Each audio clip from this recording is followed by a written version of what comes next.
शायद इको एक ग्रंथ धन गुरु ग्रंथ साहब जी महाराज ने जिन्हों ने कुछ इंसाफ रावण नाल कीता, वरना किसी ने भी नहीं किया। भारत के सारे रावण नूं दुष्ट कहते हैं, सारे उसनूं जालम कहते हैं। गुरु अर्जन देव जी महाराज ने इंसाफ किया। इस महापुरुष ने पूर्ण तौर पर जालम नहीं सी, हर ये कोई खूबी नहीं सी, ऐसा नहीं है। हर मनुख दे कुछ गुण आते हैं, कुछ अवगुण भी आते हैं। तो इस पुरुष दे कुछ गुण भी सन और गुणा दे उत्ते बिल्कुल पर्दा पा दिता जाता है। कारण हार गया सी बेचारा। हारे होए दे नाल कलम दे धनी नहीं चलते, हारे होए दे नाल जबान दे धनी नहीं चलते, हारे होए मनुख दे नाल दिमागी बंदे नहीं चलते होंगे। जो जित जाए वो कालका हो जाती है, वो महाकाली हो जाती है, वो देवी हो जाती है। कि शायद किधरे हार जाए तो फिर डायन है। पुरुष है, जित गया है तो भगवान हो गया है, हार गया है तो शैतान। ये तो जित हार देते खड़ी है। दुनिया जेतू दे पीछे चल रही है, ये नहीं देखती कि ये जो जित रहा है कौन है, इसको नहीं देखती। जित गया है इस वास्ते भगवान है। राम जित गए सन, रावण हार गए सन। अगर देखा जाए इंसाफ की कसौटी नाल देखोगे, इन्ना कसूर रावण का नहीं है, राम दे भरा दा ही है। उस जमाने च स्वयंवर की प्रथा आम सी, वर चुनना, स्वयंवर। कोई लड़की लड़के दे गल दे माला पा देंदी सी, इनू कहंदे ने सन स्वयंवर, खुद वर चुन लिया। इस समाज ने खुल दी हुई सी। प्रतिष्ठित जिहड़ियां स्त्रियां इतिहास दे बणियां हुई स्वयंवर होया, वैसे सारियां दा सी। एक प्रथा सी जो बाद दे खत्म की गई। इस वास्ते खत्म की गई कि अक्सर लड़की जज्बे के तहत, भावनावां के तहत चोण कर लेंदी सी, रिश्ता निभदा नहीं सी। अगे नौबत तलाक तक पहुंचती सी, बच्चे रुलदे सन। समाज अगे आ गया, स्वयंवर की प्रथा खत्म करनी गई। धार्मिक मुखी अगे आ गए, उन्होंने स्वयंवर की प्रथा को खत्म किया। तो यह स्वरूप नखा वरमाला लक्ष्मण के गल दे पाण लगी है। लक्ष्मण कहता नहीं, मैं ता जिंदगी कुआरा रहने का प्रण किया है और मैं अपने भरा दे नाल रहना है। तू मेरे भरा नाल गल कर ले। मतलब है दूजी तीजी शादी की प्रथा सी उस जमाने च, क्योंकि राम दे नाल ते सीता सी। फिर भी लक्ष्मण कहता है मेरे भरा नाल गल कर ले। ये इतिहासक पहलू ने, ये इतिहास है। राम दे पिता दी 4 पत्नियां सन, दशरथ दी ये प्रथा सी। तो मेरे भरा नाल गल कर ले। दोवें सुनखे सन, दोवां दा रंग रूप महान सी, दोवां दा कन प्रभावित करता सी, दोवें सुशील सन, दोवें गुणवान सन और दोवें ऋषि विशिष्ट तो धर्म की शिक्षा पढ़े हुए सन। राम कोल चली गई। राम ने भेजा नहीं, मेरे नाल मेरी पत्नी है तो मेरे भरा नाल गल कर ले। गुस्से च आके लक्ष्मण ने नक कट दी। हुण किसी स्त्री की नक कट देनी, ये सारी जिंदगी लिए उसनों मुथाज कर देना है, करूप कर देना है। ये पहल लक्ष्मण तो हुई है, रावण तो नहीं हुई। किसी आम साधारण मनुख के भैन दे नाल इस तरह का व्यवहार होवे, शायद वह भी बदले की भावना च आ जाएगा। पर वो तो राजे की भैन सी, रावण की, लंकेश की, बड़ा शक्तिशाली, बड़ा ताकतवर। महाराज की बाणी कहती है, चंद सूरज जाके तपत रसोई। अज सूरज दियां किरणां नाल चुल्हे जलन लगे ने, पर रावण के जमाने च उदों इस तरह सी। चंद सूरज जाके तपत रसोई, रसोई दे चुल्हे जलते सन सूरज दियां किरणां नाल, लकड़ां नहीं बलदियां सन। पता नहीं किस ढंग नाल उसने चुल्हे बनाए। उस जमाने सौर ऊर्जा, सूरज की रोशनी, सूरज की अग्नि तो कम ले आए इस रावण ने। इसका मतलब है लंका इतनी उन्नत सी, रावण इतना अगे वध गया सी और उसने महल दे उत्ते सोना चाड़िया होया सी, कहंदे सोने की लंका। शिव जी का उपासक सी पक्का। चारे वेद उसनों जबानी कंठ सन और बिना मन की इकाग्रता तो कंठ नहीं हो सकते। कई लोग मेरे को पूछते हैं ਗਿਆਨੀ ਜੀ ਕੋਈ ਖੁਰਾਕ ਐਸੀ ਹੋਵੇ ਜਿਹਦੇ ਨਾਲ ਬਾਣੀ ਕੰਠ ਹੋਵੇ? ਮੈਂ ਕਿਹਾ ਕੋਈ ਖੁਰਾਕ ਨਹੀਂ ਹੈ, ਮਨ ਦੀ ਇਕਾਗਰਤਾ ਨਾਲ ਕੰਠ ਹੁੰਦੀ ਹੈ, ਕਿਸੇ ਖੁਰਾਕ ਨਾਲ ਨਹੀਂ ਹੁੰਦੀ। ਹੋ ਸਕਦਾ ਹੈ ਕੋਈ ਡਾਕਟਰ ਮੇਰੇ ਨਾਲ ਸਹਿਮਤ ਹੋਵੇ, ਭਾਵੇਂ ਨਾ ਹੋਵੇ, ਉਹ ਗੱਲ ਵੱਖਰੀ। ਯਾਦਾਸ਼ਤ ਸ਼ਕਤੀ ਦਾ ਤਾਲੁਕ ਮਨ ਦੀ ਇਕਾਗਰਤਾ ਨਾਲ ਹੈ, ਕਿਸੇ ਵੀ ਖੁਰਾਕ ਨਾਲ ਨਹੀਂ ਹੈ। ਇਹ ਵੀ ਮਹਿਰਜ ਕਰ ਮਨ ਦੀ ਇਕਾਗਰਤਾ ਨਾਲ ਹੈ। ਸਾਰੀ ਜ਼ਿੰਦਗੀ ਜਾਪ ਸਾਹਿਬ ਪੈ ਪੜ੍ਹਦੇ ਨੇ, ਬੁੱਢੇ ਹੋ ਗਏ ਨੇ, ਜ਼ਬਾਨੀ ਕੰਠ ਕੋਈ ਨਹੀਂ ਹੈ। ਉਹਨੂੰ ਚਾਰੇ ਵੇਦ ਜ਼ਬਾਨੀ ਕੰਠ ਸਨ, ਜ਼ਬਾਨੀ ਪਾਠ ਕਰਦਾ ਸੀ ਰਾਵਣ। ਇਹਦਾ ਮਤਲਬ ਹੈ ਬਿਨਾਂ ਮਨ ਦੀ ਇਕਾਗਰਤਾ ਤੋਂ ਇਹ ਨਹੀਂ ਹੋ ਸਕਦਾ, ਉਹਦਾ ਮਨ ਇਕਾਗਰ ਸੀ। शिव जी का उपासक से और मामूली उपासक नहीं सी। एक दिन उसने कह दिता, ऐ भगवन इस सिर दे ते आशीर्वाद का हाथ रखो, नहीं तो इस शीश की मैनू लोड़ नहीं है। शीश कट के अगों रख दिता है। गुरु गोबिंद सिंह जी महाराज ने 5 सिरां की मंग की है, और जैसे मंग की अद्धे तो उंज भज गए सन भी ये गुरु नूं की हो गया। अद्धियां विच अद्धे माता जी कोल चले गए भी लाल जी नूं की हो गया, सिर मंगण लग पैन बंदियां दे। और जिहड़े उत्थे बैठे हुए सन, सहमे हुए सन, ये तो खुशकिस्मती 5 तैयार हो गए वारी वारी। पर सतगुरु ने मंग की है, तां शिव जी ने मंग नहीं की थी। राम शीस जो है, रावण शीस वेट करता है। हद हो गई, इन्ना प्यार शिव जी नाल, इतना कुर्बान जा रहा है शिव जी तो, इतना सदके जा रहा है और इतनी उसकी भक्ति। शीश कट के अगों रखता है। धन गुरु अर्जन देव जी महाराज उसके इस त्याग नूं, इस बलिदान नूं अपनियां 2 पंक्तियां विच बयान करदे ने। चौबोले महला 5वां, सम्मन जो इस प्रेम की दम क्यों होती साठ, रावण होते सो रंक ने जिन सिर दीने काट। ऐ धन संपदा दे मालक जी, प्रेम दा सौदा, आशीर्वाद दा सौदा माया दी दमड़ियां नाल आउंदा तो रावण कोई भिखारी नहीं सी, राजा सी। अथाह सोना रख के आशीर्वाद ले सकदा सी, पर उसने शीश भेंट कीता है। सम्मन जो इस प्रेम की, चौबोले मल्ला 5वां, ये बाणी है, उस बाणी का नाम है चौबोले। सम्मन जो इस प्रेम की दम के होती साठ, रावण होते सो रंक ने जिन सिर दीने काट। रावण कोई भिखारी नहीं सी, उन्हें अपना शीश कट के अगों रखे।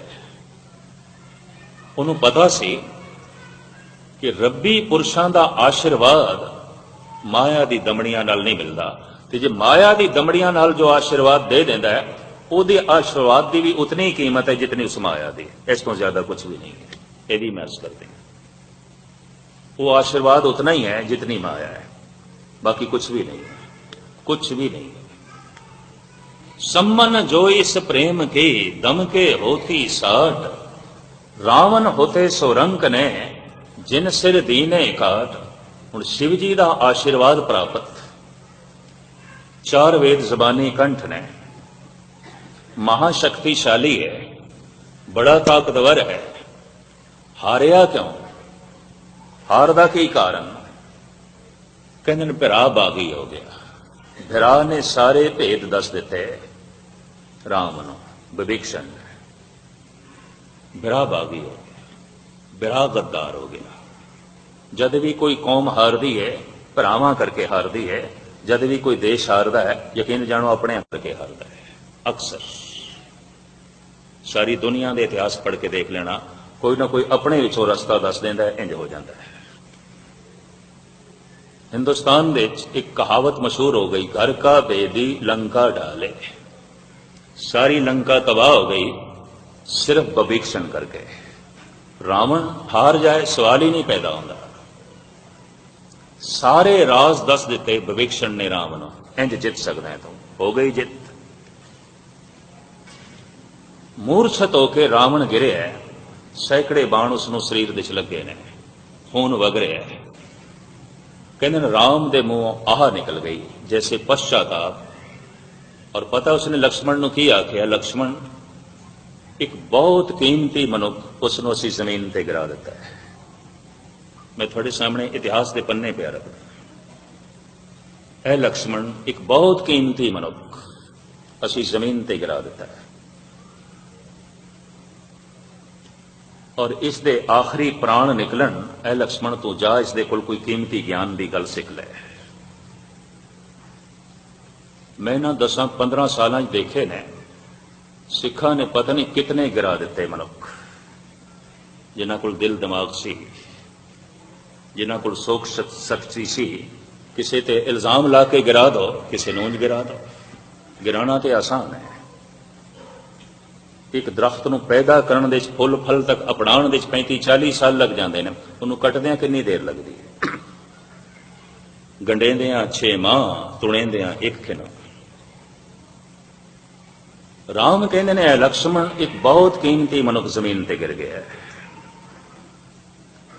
और ये वाकई खाक दे खाक हो जाए इस तो पहले इहदे तन दे जो चानना है, जो प्रकाश है, जो नूर है, जा तू भज के जा इहदे कोल लै। हुण जिस नाल इतना वड्डा युद्ध होया होवे और रावण की पवित्रता दे उत्ते एक भी धब्बा नहीं है, सीता नूं उसने सिर्फ कैद रखे है, अपने महलों विच कैद नहीं रखिया। अशोक वाटिका दे अपने महलों तो बहुत दूर बाहर, ये उसके उच्चे इखलाक की निशानी है, इसके ब्राह्मण होने की निशानी। चुक के क्यों ले आया? उन्हें ऐलानिया कहा सी कि मेरी भैन की नक नहीं कट्टी, मेरी नक कट्टी गई है तो मैं हुण राम की नक कटांगा। किसी की पत्नी चुक के लिया अगले की नक कटनी, और की इस तरह की गल।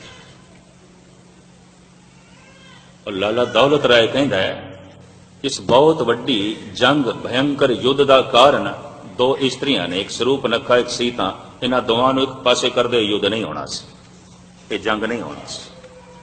राम नूं कोई लोड़ नहीं सी रावण नाल लड़न दी, ते रावण कोई दुष्ट नहीं सी, इस वास्ते दुष्ट हो गया, वो सीता नूं चुक ले गया। कोई ये नहीं कहता लक्ष्मण ने की कीता, एक स्त्री की नक कट्टी, क्या वो इस इल्जाम दे च नहीं आउंदा जिहड़ा इल्जाम रावण ते लाया जा रहा है? और वो तो जित गया है, जितया भगवान हो जाता, हारिया शैतान हो जाता है, और की ये तो साफ है। जितया भगवान हो जाता है, हारिया शैतान हो जाता है। और जिते होए दे नाल कलम दे धनी तुलसी जैसे, कलम दे धनी, दिमाग दे धनी, जबान दे धनी चल पैंदे ने, हारे होए दे नाल कोई नहीं चलता। हारे को हरि नाम। तो मैं इस तरह हार गया रावण, कौन साथ दे?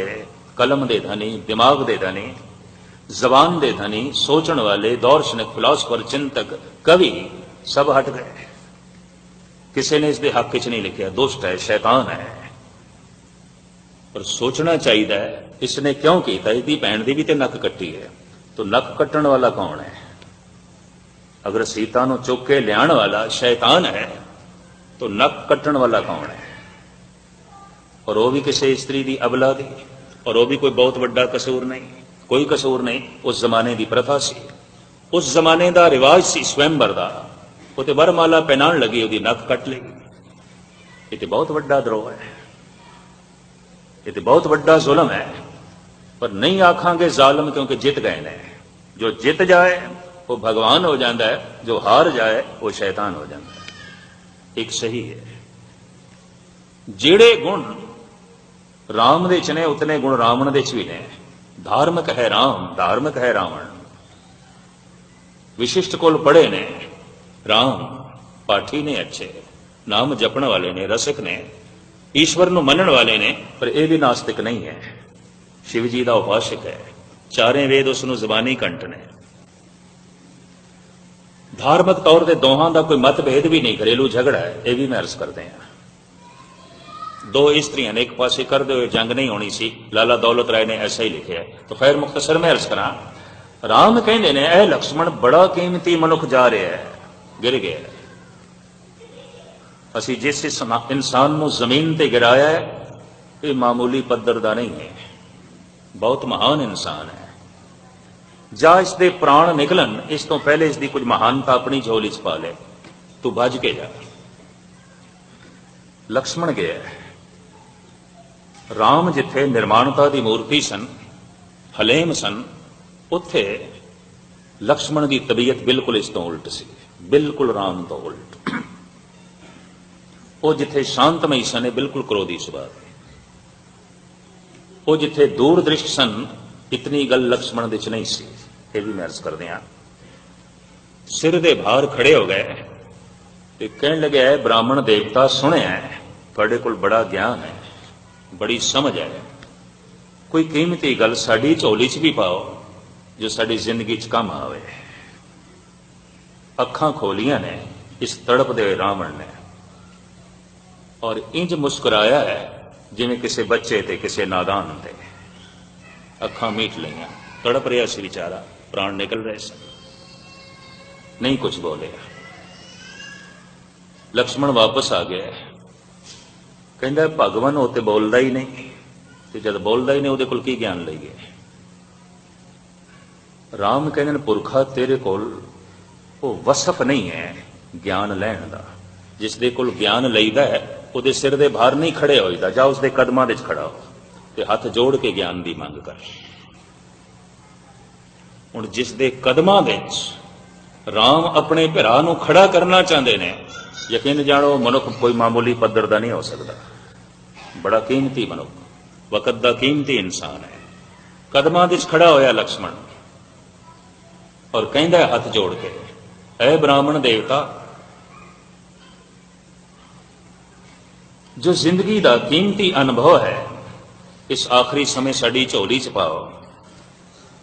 ਰਾਵਣ ਦੇ ਨੇਤਰ ਖੁੱਲੇ ਨੇ, ਬੋਲੇ, ਐ ਲਕਸ਼ਮਣ, ਹੁਣ ਤੈਨੂੰ ਲੈਣ ਦੀ ਢੰਗ ਆਇਆ ਹੈ, ਹੁਣ ਤੈਨੂੰ ਪ੍ਰਾਪਤ ਕਰਨ ਦਾ ਢੰਗ ਆਇਆ ਹੈ। ਸੁਣ, ਮਨੁੱਖ ਦੀ ਜ਼ਿੰਦਗੀ ਦੇ ਵਿੱਚ ਕੱਲ ਕਤਈ ਨਹੀਂ ਆਉਂਦਾ। ਜੋ ਜ਼ਰੂਰੀ ਕੰਮ ਹੋਵੇ ਉਸ ਨੂੰ ਹਮੇਸ਼ਾ ਹੀ ਅੱਜ ਕਰ ਲੈਣਾ ਚਾਹੀਦਾ ਹੈ, ਮੁਲਤਵੀ ਨਹੀਂ ਕਰਨਾ ਚਾਹੀਦਾ, ਕੱਲ ਤੇ ਨਹੀਂ ਸੁੱਟਣਾ ਚਾਹੀਦਾ, ਪੋਸਟਪੋਨ ਨਹੀਂ ਕਰਨਾ ਚਾਹੀਦਾ। ਮਨੁੱਖ ਅਕਸਰ ਜਦ ਚੰਗਿਆਈਆਂ ਨੂੰ ਕੱਲ ਤੇ ਸੁੱਟ ਦਿੰਦਾ ਹੈ, ਉਹਦੀ ਜ਼ਿੰਦਗੀ 'ਚ ਕਦੀ ਚੰਗਿਆਈ ਫਲੀਭੂਤ ਵੀ ਨਹੀਂ ਹੋ ਸਕਦੀ, ਨੇਕੀਆਂ ਫਲੀਭੂਤ ਵੀ ਨਹੀਂ ਹੋ ਸਕਦੀਆਂ। ਇਤਨਾ ਕੀਮਤੀ ਗਿਆਨ ਇਹ ਮਰਦਿਆਂ ਹੋਇਆਂ ਵੀ ਦੇ ਰਿਹਾ ਹੈ ਰਾਵਣ। ਹਿੰਦੁਸਤਾਨੀਆਂ ਦੇ ਅਚੇਤਨ ਮਨ ਦੇ 'ਚ ਇਹ ਅਹਿਸਾਸ ਹੈ। ਜਦ ਵੀ ਸਾਲ ਦੇ ਸਾਲ ਰਾਵਣ ਨੂੰ ਜਲਾਉਂਦੇ ਨੇ ਨਾ, ਉਸ ਤੋਂ ਪਹਿਲੇ ਉਹ ਜਿਹੜਾ ਸਰੂਪ ਬਣਾ ਕੇ ਲਿਆਂਦੇ ਨੇ ਨਾ ਰਾਮ ਤੇ ਲਕਸ਼ਮਣ ਦਾ, ਉਹ ਰਾਵਣ ਦੀ ਪਰਿਕਰਮਾ ਕਰਦਾ ਹੈ। ਸ਼ਾਇਦ ਤੁਹਾਡੇ 'ਚ ਕਿਸੇ ਨੇ ਦੇਖਿਆ ਹੋਵੇ। ਪਹਿਲੇ ਪਰਿਕਰਮਾ ਕਰਦੇ ਨੇ, ਸਜਦਾ ਕਰਦੇ ਨੇ, ਔਰ ਸਾਰਾ ਦਿਨ ਵੀ ਹਿੰਦੂ ਲੋਕ ਮੱਥਾ ਟੇਕਦੇ ਨੇ। ਭਈ ਹੱਦ ਹੋ ਗਈ, ਇੱਕ ਪਾਸੇ ਤੇ ਇਸ ਦਾ ਪੁਤਲਾ ਜਲਾਣਾ ਹੈ, ਇਹਦੀ ਬੇਇੱਜ਼ਤੀ ਕਰਨੀ ਹੈ, ਫਿਰ ਮੱਥਾ ਟੇਕਣ ਦਾ ਕੀ ਮਤਲਬ? ਕਿਉਂ ਮੱਥਾ ਟੇਕਦੇ ਹੋ? ਸਾਰਾ ਦਿਨ ਪਰਿਕਰਮਾ ਪੈ ਕਰਦੇ ਹੋ, ਸਾਰਾ ਦਿਨ ਮੱਥਾ ਪੈ ਟੇਕਦੇ ਹੋ। ਅਚੇਤਨ ਮਨ ਦੇ ਵਿੱਚ ਇਹ ਖਿਆਲ ਹੈ ਕਿ ਬੰਦਾ ਤੇ ਭਗਵਾਨ ਦੀ ਤਰ੍ਹਾਂ ਸੀ, ਫਿਰ ਇਤਨੀ ਬੇਇੱਜ਼ਤੀ ਕਿਉਂ ਕਰ ਰਹੇ ਹੋ? ਸਾਲ ਦੇ ਸਾਲ ਉਸ ਨੂੰ ਜਲਾ ਕਿਉਂ ਰਹੇ ਹੋ, ਫੂਕ ਕਿਉਂ ਰਹੇ ਹੋ, ਉਹਦਾ ਪੁਤਲਾ ਕਿਉਂ ਜਲਾ ਰਹੇ ਹੋ? ਹਾਰ ਗਿਆ। ਹਾਰਨਾ ਹੀ ਸ਼ੈਤਾਨੀਅਤ ਹੈ, ਜਿੱਤ ਜਾਣਾ ਹੀ ਭਗਵਾਨ ਹੋਣਾ।